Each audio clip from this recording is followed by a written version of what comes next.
Chapter 8 Wind, Storms and Cyclones. This is the second video of this chapter. In the previous video, we have discussed about how air exerts pressure. In this video, we will take up how speed winds are accompanied by reduced air pressure. To understand this, we need to study activity 8.2. Crumple a small piece of paper into a ball of size smaller than the mouth of an empty bottle. Hold the empty bottle on its side and place the paper ball just inside its mouth. Now try to blow on the ball to force it into the bottle. Try the activity with bottles of different sizes. After performing this activity, you will observe that it is difficult to force the paper ball into the bottle. Activity 8.2 में आपको सबसे पहले एक bottle लेनी है और एक paper fold करके या फिर उसको क्रम्पल करके उस पेपर से एक बॉल बनानी है, पेपर बॉल। उसके बाद लेकिन आपको ये ध्यान रखना है कि जो पेपर बॉल आपने बनाई है पेपर को मोड़ के, वो बॉटल के माउथ से छोटी हो, ठीक है। उसके बाद आपको वो पेपर बॉल अपने मुंह के अंदर रखनी है और उस बॉटल को टिल्ट करना है, मतलब टेढ़ा करना है अपने मुंह के सामने और ट्राई करना है कि आप वो बॉल उस बॉटल तक ब्लो करो, जैसे कि आप डायग्राम बी और सी में देख सकते हो। आप ये देखोगे कि वो पेपर जो आपके मुंह में था, पेपर बॉल, वो बॉटल के अंदर इजीली नहीं जाएगी, क्योंकि जब हम उस पेपर बॉल को वाटर में ब्लो करेंगे तो हमारे मुंह के आसपास जो भी एयर थी, हवा थी, उसकी स्पीड ज़्यादा थी, जिसकी वजह से हमारे मुंह के आसपास का प्रेशर कम था और जो बॉटल के अंदर एयर प्रेशर था वो ज़्यादा था as compare to nearer mouth. इसीलिए जो बॉटल के अंदर एयर प्रेशर था वो उस पेपर को वापस से बाहर धकेलता है, वापस से उसको पुश करता है बाहर, इसीलिए वो पेपर बहुत डिफ़िकल्टी से उस बॉटल के अंदर जाता है। तो इस एक्टिविटी से ये प्रूव होता है कि विंड स्पीड जहाँ पर भी होती है वहाँ का प्रेशर कम होता है। इसको अच्छे से समझने के लिए हम एक और एक्टिविटी परफॉर्म करेंगे, activity 8.3 blow the balloons. Take 2 balloons of approximately equal size. Put a little water into the balloons. Blow up both the balloons and tie each one to a string.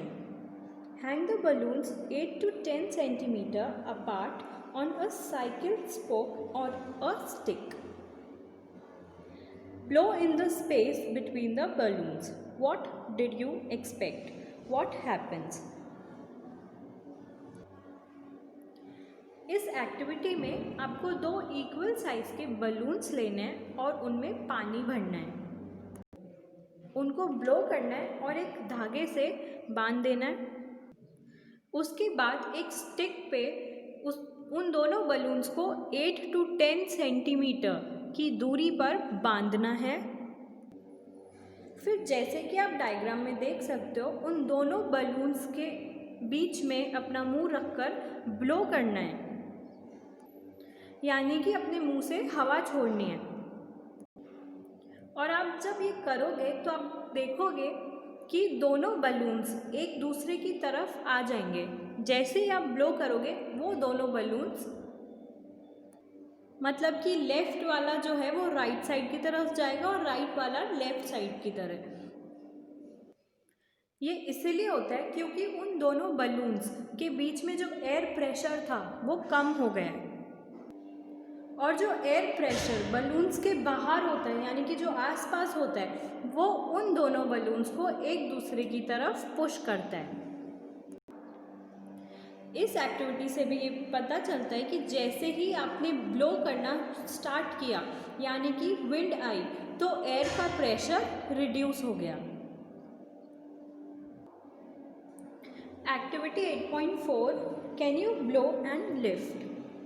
Hold a strip of paper 20 cm long and 3 cm wide between your thumb and forefinger as shown in figure 8.5. Now blow over the paper. What do you think will happen to the paper? ये activity बहुत simple है।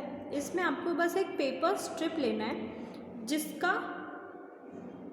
Length 20 centimetre हो और जिसकी width 3 centimetre हो।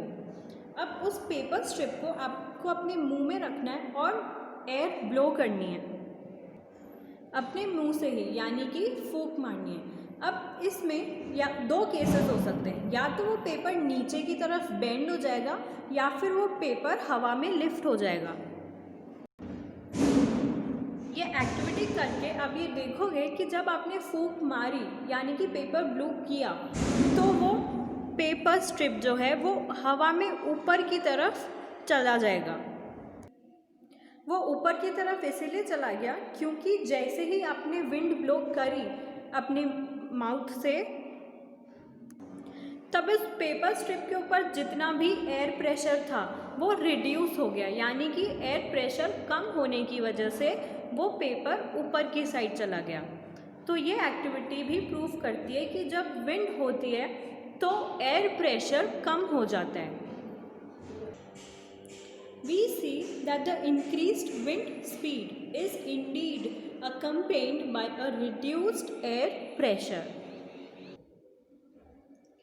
Can you imagine what would have happened if high-speed winds blew over the roofs of buildings?